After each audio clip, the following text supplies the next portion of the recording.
The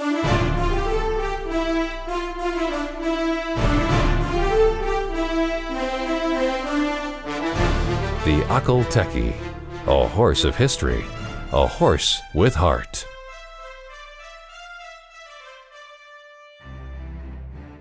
One of the most ancient and unique breeds of the world is the Akhal Teke.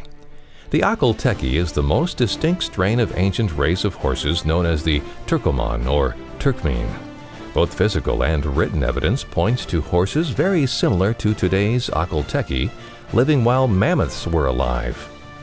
Poets and historians have written of these horses over the millennia, praising their elegance, strength, stamina, and beauty.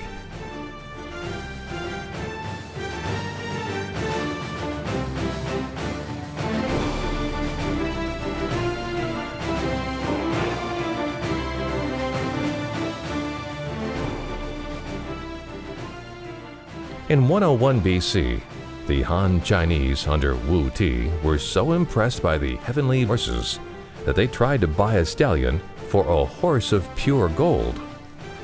When this offer was rejected, they sent an army of 80,000 into ancient Turkmenistan and came home with 30 purebred horses and approximately 3,000 partbreds.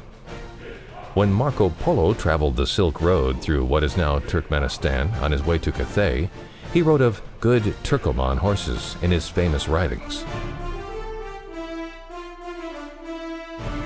The modern representative of these ancient horses takes its name from the Akhal Oasis by the Teke tribe.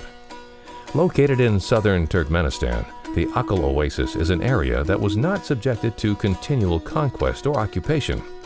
This isolation, along with the great pride the Teke tribesmen took in the purity of their horses, has produced a breed of ancient lineage and great purity.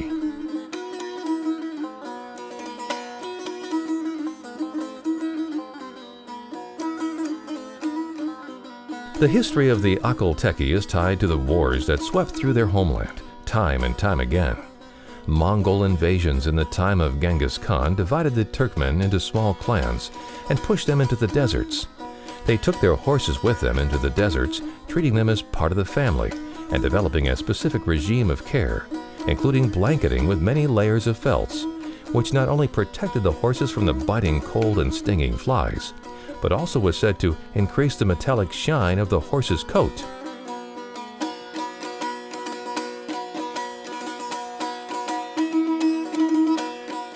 It's been hypothesized that the metallic golden glow would help the horses disappear into the treeless steppes.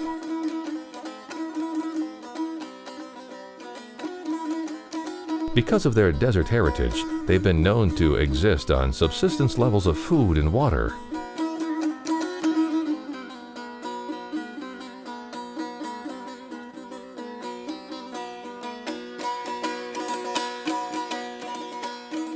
At one point, there were estimated to be over 100,000 Turkmen horses in Central Asia. Wars, famines, and selling horses to other countries brought their numbers down to dangerously low levels. Horse breeders across Asia and Europe prized the Turkoman horse for crossbreeding. It's said that Barley Turk, one of the foundation stallions of the thoroughbred breed, was an Akhal Teke, and that Darley Arabian was one of the strains of Arabians that had Turkoman blood in them. Before the Russian Revolution of 1917, most Turkmen families owned at least one horse. They depended on their horses for transport, battle, and companionship. Their horses were tethered to the family tent, hand-fed and blanketed with layers of felt, winter and summer. The horse would be decorated with necklaces and breast collars made of semi-precious stones and metals, some of which were considered to protect horse and rider from evil spirits. Even into the 1900s, the horse has been both a contributor and a victim of unsettled economic, political, and war influences in Turkmenistan and Russia.